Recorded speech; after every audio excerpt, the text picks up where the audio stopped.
Right. Good afternoon, everyone. I'm Andy, and welcome to this week's Team Kentucky Update. We're coming a little bit later today than we normally do because I was attending the Kentucky State Police Fallen Trooper Memorial. We are thinking about and praying for those families of the 36 fallen troopers, officers, or highwaymen and women that we've lost in the history of the Kentucky State Police. Normally, we start talking about the economy today. We're going to start talking about updates for recovery from the tornadoes and severe weather that hit us this last weekend, and then a brief update on the April and February flooding so that everyone has the information that they need.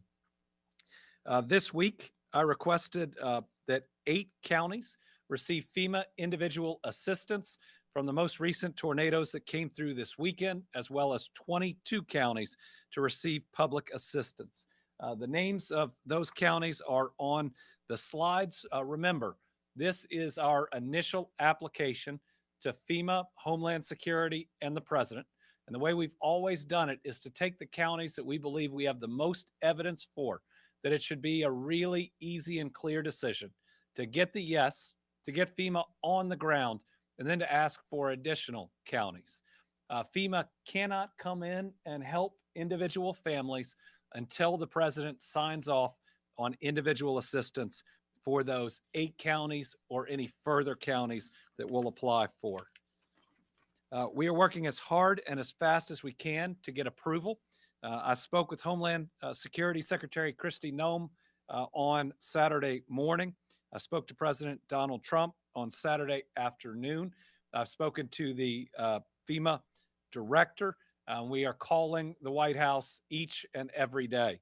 Kentucky senators and congressmen are also supporting the state's request for federal assistance. They're also contacting the White House. The death toll from this latest disaster continues to stand at 19. We're reaching out to help those families with funerals through the Storm Relief Fund. We still have at least 8 people in the hospital. 3 are still in critical condition. 1 is in serious condition, and happy to report 4 of those are now in good condition. When we look at sheltering, our numbers aren't going to include the so many people that are staying with relatives or have checked themselves into a hotel or found other places to stay.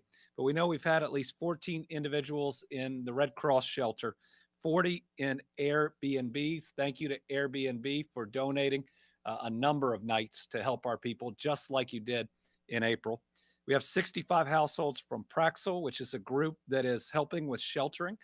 And then many more households are with volunteer organizations or are self-paying. Today's big news and hopeful news is our travel trailer program is now being activated. We have an agreement with Louisiana for 90 travel trailers that are going to head this way. We're purchasing more. We're going to have a total of at least 100 travel trailers to help out people impacted, especially in the London and Laurel County area. Levi Jackson Wilderness Road Park has begun receiving these travel trailers. That's where we're sending them. The first 5 units are on site and being installed, and additional units are on the way. Levi Jackson Wilderness Road Park has really good infrastructure. In every other natural disaster that we've had to respond to, we've had to come in and upgrade the infrastructure, with the exception of now the second group that's at a park in eastern Kentucky that we had previously upgraded it for. But Levi Jackson Park has the water, the power, everything we need. So we're able to bring these travel trailers in, hook them immediately up, and that's going to mean that this program runs significantly faster than in the past. Emergency debris removal has begun in the affected areas. Temporary staging locations and debris management sites are being identified and approved by the local government and by FEMA. We've got power mostly restored to the entire Commonwealth, just 1,201 households or meters without power. That's not abnormal on a regular day, given different things that could be going on throughout the Commonwealth. We're down to just 50 meters without drinking water, and only 200 households are under a boiled water advisory. Again, these are somewhat normal numbers for utility operations in Kentucky on any given day. The Transportation Cabinet continues to respond across the state, where more than 200 state highway crews are in the London and Somerset area alone. They've been working long days since this weekend, clearing roads of downed trees and debris and making repairs. They're also dealing with the previous flood damage from across the state. Currently, statewide, we have 18 road closures. That's a mix between the two natural disasters. The good news is US 27 at Somerset reopened Wednesday afternoon, and that took a significant cleanup effort and emergency repairs. However, highway and power crews do remain at work there and all over the Commonwealth, including the Parkers Mill Road intersection. That remains blocked where they're restoring traffic signals. Remember, it takes a lot to get our roads back open. Those are Kentuckians that leave their family in the morning so that they can make the roads safe for you. Slow down when you're anywhere close to any of our road crews or the county or the city road crews. As we're going to talk about in a minute, we're doing a lot better at reducing highway and road fatalities, but there is more that we can do. If you must travel, please use caution, watch for debris, and never move barricades, whether that's from a flooding natural disaster, whether that is from a tornado natural disaster, or whether it's from no natural disaster at all. You can't move the barricades and drive around them. They are there for your safety.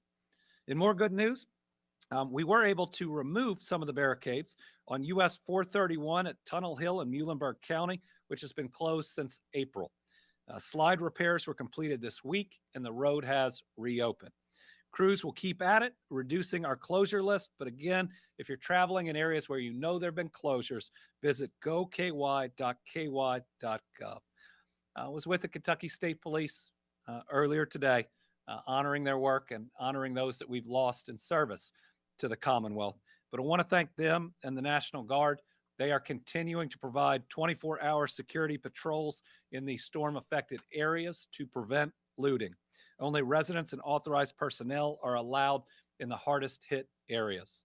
There have been 2 reports of suspicious persons in the storm perimeter. Troopers investigated both incidents and made arrests on non-related active warrants. 1 theft complaint has been received and is under investigation.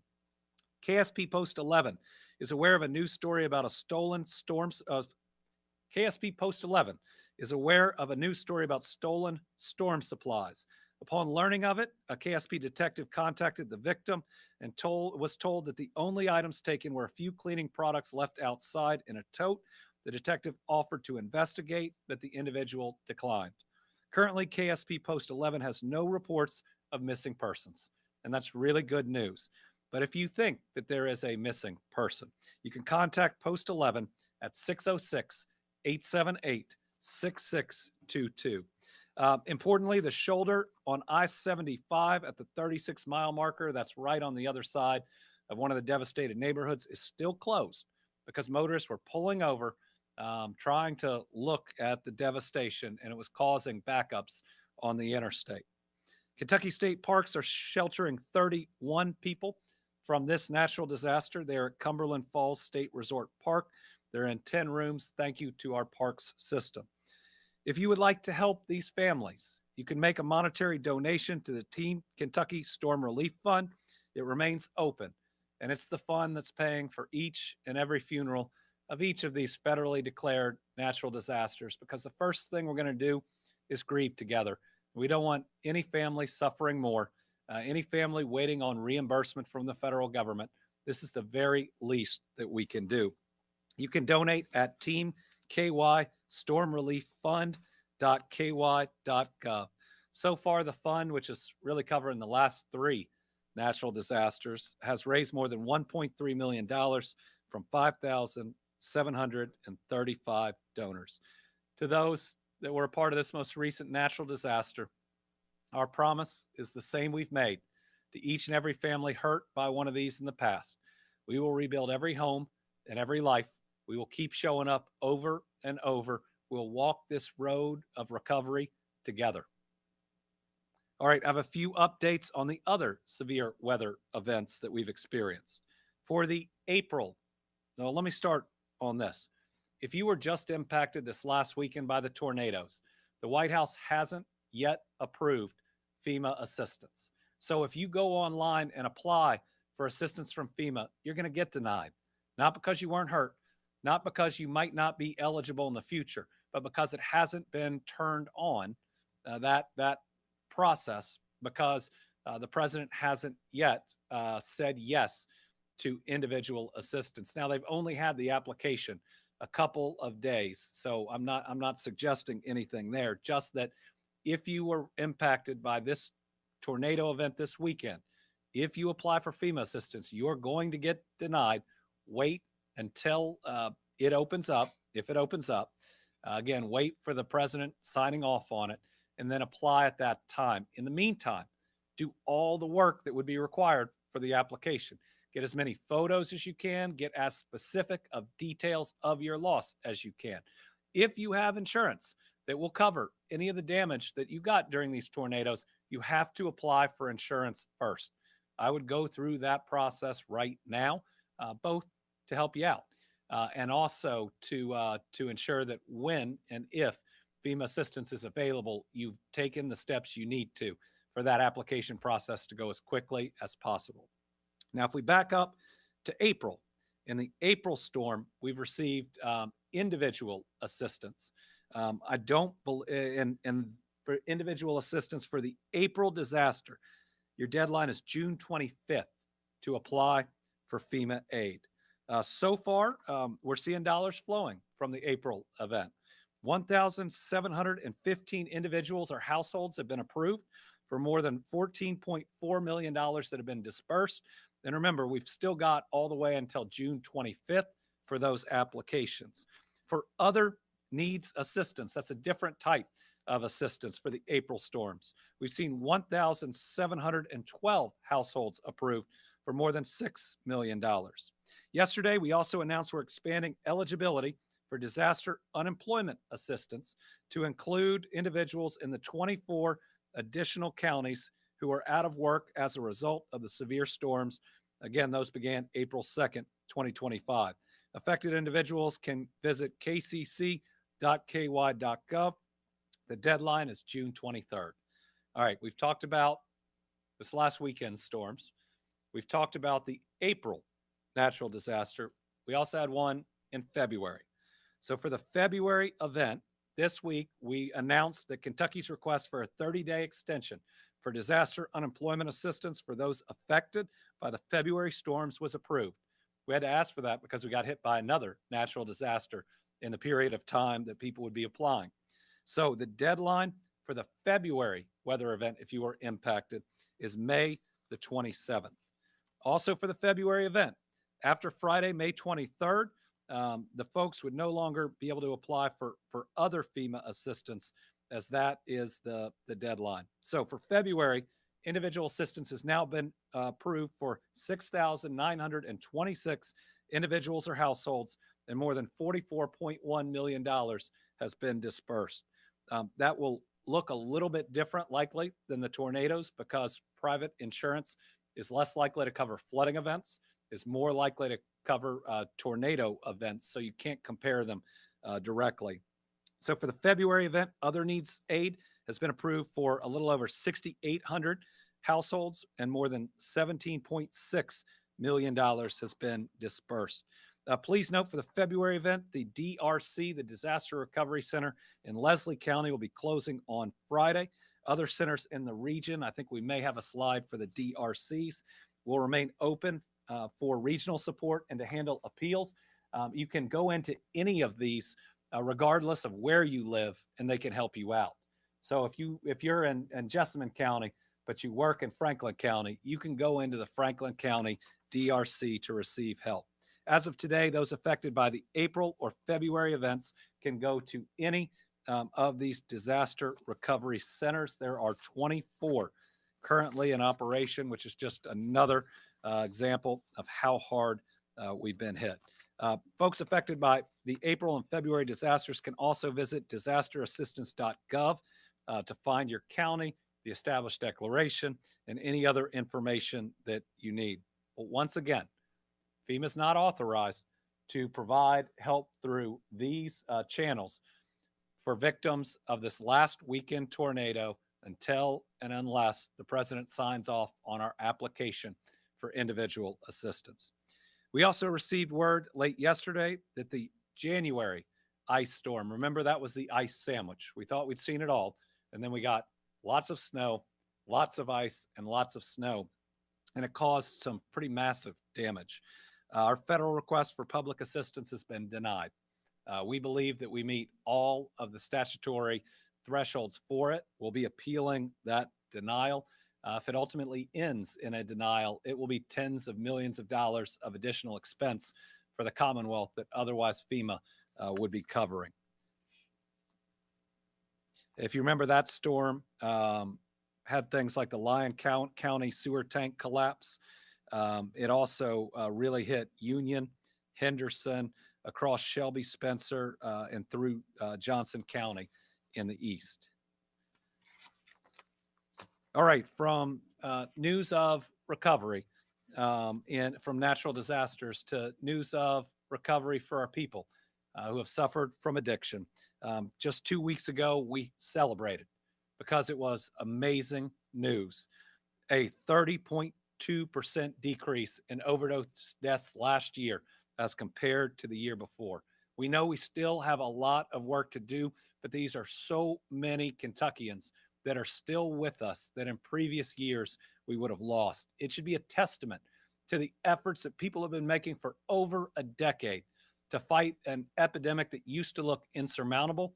But I hope this gives us hope that we can end it in our lifetime because it arose in our lifetime. We're committed to making sure that the number of overdose deaths continues to decline, and we're committed to making sure that every single community has the tools that they need to provide the very best for their people. That's why we're working to certify all 120 counties in Kentucky as recovery-ready communities. Before today, we had 21 certified, serving 1.4 million Kentuckians. Today, we add another 4 counties to that list, ensuring that an additional 71,000 Kentuckians can get the help that they need. I'm proud to announce that Bell, LaRue, Marion, and Washington counties have now been certified as recovery-ready communities. These communities have put in the hard work. They're making their communities safer and ending generational cycles of crime and addiction. Bell County has been designated as recovery-ready due to strong community coalitions such as Unite Bell County and Quality Treatment Providers. The Cumberland River Recovery, Hope, Opportunity, and Resiliency Center for Women boasts over 100 inpatient treatment beds for women and 52 affordable family living units. These units allow mothers to be reunited with their children upon completion of treatment and transition into recovery. LaRue County is partnering with the Kentucky Chamber to host fair chance employment events and ensuring access to recovery housing in neighboring Hardin County. The Lincoln Trail District Health Department operates a highly effective harm reduction outreach program, and the Hodgenville Police Department operates one of the longest running police social worker programs outside of Northern Kentucky. Marion and Washington counties submitted a joint application, and they've been certified. They are home to 2 of the largest addiction treatment providers, Isaiah House and Addiction Recovery Care's Crown Recovery Center. Together, these counties combine the resources to reopen the Lebanon-Marion County Career Center to provide residents with local access to education and employment support services. With us today is Marion County Judge David Daugherty. Would you please join us to accept your official certificate and then say a few words? Congratulations, Judge. Appreciate it. Let's look right here. All right, podium is yours. Thank you, Governor, and your administration for certifying Marion County as a recovery-ready community. I also want to thank the application team for their hard work. Jessica Bickett and Jennifer Osborne, representing the Marion County Heartland ASAP Coalition and the Lincoln Trail Health Department, guided our application and coordinated with various community service providers that support our recovery-ready community designation. I would like to recognize Brandon Wilson, who is here with us today. Brandon serves as our community support specialist, a role established to enhance community support by supplementing existing programs and services with additional resources. His work covers all three categories of recovery-ready community: prevention, treatment, and recovery support. This position is funded through the opioid settlement provided by the City of Lebanon and the Marion County Fiscal Court. We understand that securing a good job is essential for those returning from addiction treatment programs or individuals re-entering society after involvement with the justice system. This is why we fought hard to keep our Career Center open in Marion County. The Lebanon Marion County Career Center serves as one-stop shop where people can connect with resource partners to assist them in their job search, obtain educational or vocational training, and much more. They also help guide individuals facing addiction issues and seeking the necessary support. The Lincoln Trail Health Department has been vital in providing services to our community. Marion County supports public health initiatives, including the introduction of harm reduction services such as the syringe service program. Lincoln Trail has also installed and monitored 5 Narcan boxes throughout the county, with plans to add more this year. For several years, the Marion County Detention Center has been a leader in addressing the substance use disorder epidemic. Jailer Barry Brady and his staff offer a variety of programs for inmates, including SAP and SOAR. Recently, they launched the REACH, Reentering America Communities with Hope program. This program aims to help local inmates connect with resource providers, build relationships, and share information before their release. The Marion County Heartland Coalition and Family Resource Center and Youth Service Centers are implementing several initiatives to enhance youth prevention programs. Starting this fall, a program from high school aged youth will be offered at our new event center and sportsplex. On scheduled Friday nights, this safe, drug, and alcohol-free space will provide an environment for teens to socialize and spend time with friends.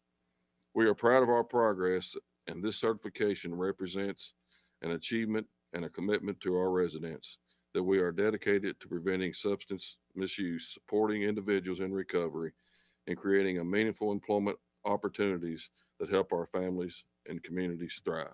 Thank you all. Thank you. Thank you. Good to see you. Thank you to the judge, and you could hear from his comments all the different folks that are working to better protect our people, from law enforcement to those in treatment to those in recovery to second chance opportunities. Truly a holistic approach that his county is taking and that the Commonwealth has really been pushing. And because of that, we've got more people alive with us today than were in the past. So thank you again, Judge. And if your county has not yet applied and you're watching, please do so. You can learn more at rrcky.org. We got to keep pushing until our number of drug overdose deaths is 0. Next, we have some other good news regarding Team Kentucky's mission to improve safety on our roadways and save lives. As I mentioned back in January, we've seen a positive trend in losing fewer and fewer people to fatal highway crashes. I think we have a graph. Earlier this month, we announced that we have the final numbers from 2024. And the good news is we saw the lowest numbers of lives lost to crashes that we've seen in 10 years. That means fewer families have had to deal with a painful loss. While that is a great sign, we know that each person lost on our roadways is a tragedy because each is a child of God taken far too soon. In 2024, 707 Kentuckians were lost to crashes on Kentucky highways, and nearly 2,800 injuries were reported. Our focus on safety also appears to already be working this year. In 2025, we've already seen 47 fewer fatalities than we did at this time last year, which hopefully means that trend will continue. In our new Kentucky home, we want to ensure all of our families are safe when they commute to work, school, the grocery store, or church, and we want to get that fatality number to 0. So let's keep doing all the work we can to prevent tragedies like buckling up, putting the phone down, driving sober, and following the speed limit. All right, and finally, our Team Kentucky All-Stars have to be all those that responded to this latest weather event. The stories, whether it's from London Police to Laurel County Sheriff's Office to the Kentucky State Police, the number of people inside those two neighborhoods as well that ran out into danger to pull their neighbors, pull people from these homes. Some really incredible, heroic work done by so many Kentuckians. And being there later that day, you could see the trauma that they lived through. As we rightfully worry about the trauma of the families that have lost someone, let's also remember that these brave first responders have seen things that our minds and our bodies aren't meant to comprehend. And let's make sure that every resource is there for them. And let's also make sure that they see our gratitude. So I want to specifically thank Kentucky Emergency Management, the Kentucky National Guard, the Kentucky State Police, Fish and Wildlife, the Kentucky Coroners Association, and the Kentucky Transportation Cabinet. That's just from the state end. But you look at each sheriff's office, city police, all the fire departments that were out, the city and county road crews. You had a whole lot of people that were and still are helping their fellow human being. I also want to make sure we thank everybody that has come into Kentucky yet again to help us out. Those that are feeding our people, those that are providing help, any of the nonprofits that are in these communities helping our people. You are our Team Kentucky All-Stars.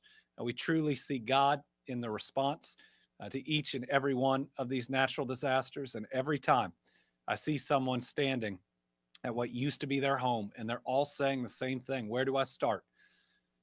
10 Kentuckians or 10 folks that have come in to help us in Kentucky show up and say, why don't you start with us? It's a pretty special thing, I think, about us as Kentuckians, but it also shows the true humanity of people in general. All right, with that, we will open it up to questions. We have 3 journalists in studio and 4 on the line. We'll start with Karen from WUKY. Governor, I want to go to a different topic. Yesterday, the DOJ moved to cancel police reform settlements reached with Minneapolis and Louisville police departments. Your reaction? Well, the Department of Justice canceled or stepped back from a consent decree that they were going to enter into with the city of Louisville. What I saw is the city of Louisville then stepped up and put a system in place that has most all of the provisions of the consent decree, and will even have outside groups that monitor it. I think that a lot of credit should go to the city and to the chief of LMPD, because they are doing this voluntarily, putting these things in place because they want everybody in the community to be safe and everybody to feel safe. And they want to make sure that they have a police force that every single community in that city can believe is serving them. Austin from Spectrum News. Thank you, Governor. Early in this morning, the House passed Donald Trump's so-called big, beautiful bill. Republicans tout the 15% tax cut for working-class Kentucky families, doubling the child tax credit. But there's a lot of concern with SNAP benefits and Medicaid cuts. What is your reaction to that bill? Yeah, the so-called big, beautiful bill is going to lead to more Kentuckians not being able to see a doctor, not having health care coverage, less revenue to support our rural hospitals and health systems, and it's going to leave more of our kids and seniors going hungry. Now, my faith tells me that we should make sure that in the very least, everybody has enough to eat. The miracle of the fishes and the loaves is one of the only miracles in every book of the gospel, and I'd like to think we ought to be following it.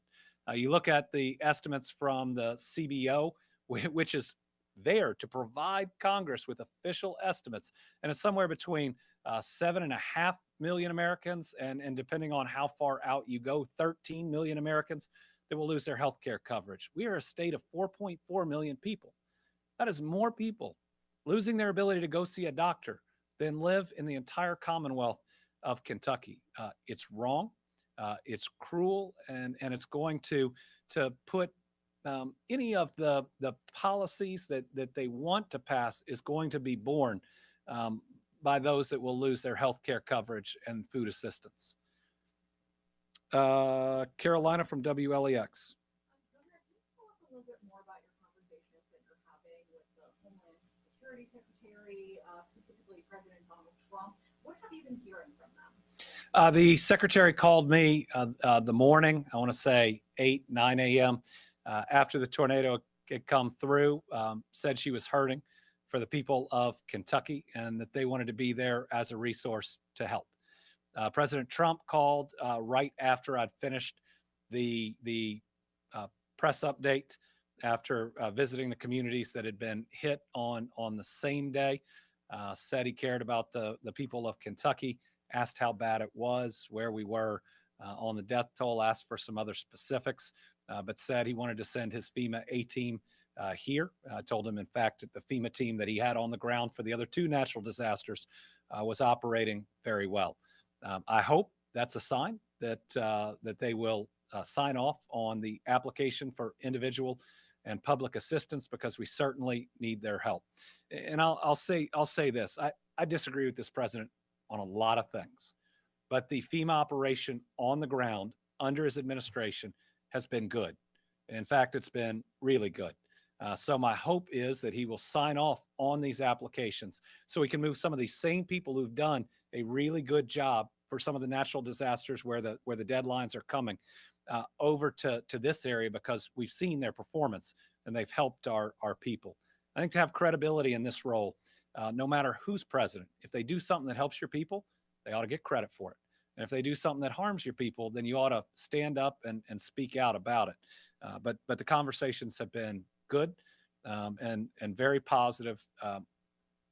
Both conversations were only about the people of Kentucky and how we've been hurt and how hopefully the federal government could help.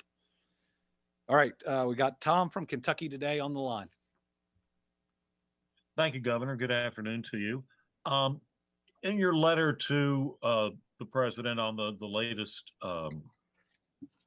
weather issues, you'd mentioned in there that there was like $56 million estimated cost of debris removal. Do you have any other figures on those other categories that appear in that letter yet? We don't yet. When we look at the different costs that we'll be facing, first, there's all the costs that could be reimbursed, at least in part of the emergency response. So when this happens, we surge every resource in, especially for the rescue operation. And so when FEMA provides public assistance, you can reimburse some of those costs. Because, for instance, we've got, I think, Harrodsburg Police Department sent some extra police officers down to Somerset. And so when you get public assistance, it helps to compensate for some of those extra and additional costs. Then we'll have the costs of public damage. If you think about the vehicles owned by the police, the sheriff's office, EMS, fire, any of those that have been damaged, potentially depending on who owns it, the helicopter, the rescue helicopter that's out at the airport, the damage at the airport itself, those are all potentially things that would qualify. Then we have our travel trailer program, and not just that, but the dollars to house people in the first couple days and weeks, the dollars it takes to house people at our state parks, and then ultimately that travel trailer program where we provide additional support. Other things that we do if FEMA comes in is we do case management. We make sure that we know these families and we see all the different challenges they're facing, and we try to address them. So, this will easily be $100+ million, if not significantly north of that, which I think it will be, natural disaster, and that comes on the top of all the others.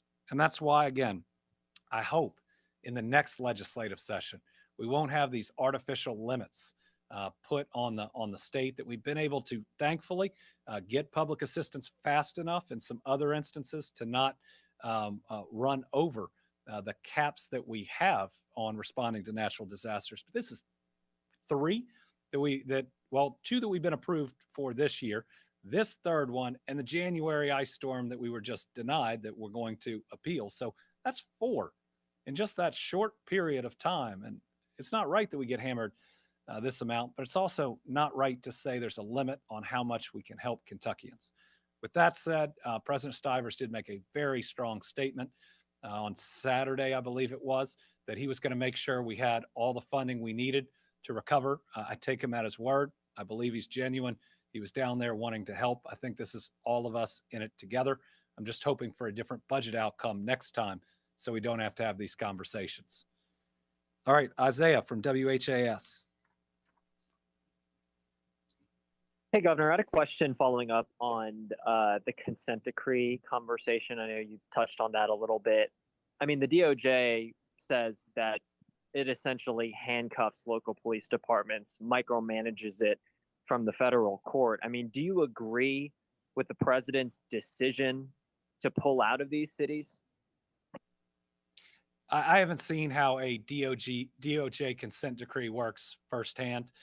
What I can say is the president or DOJ has stepped aside, but the city of Louisville has stepped up.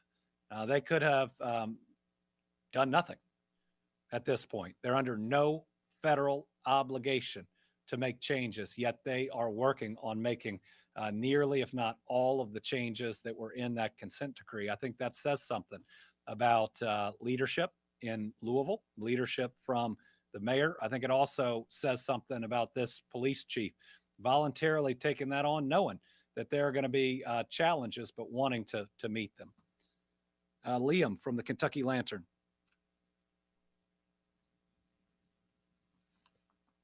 Hi, Governor. I wanted to ask again about the reconciliation package that passed earlier today.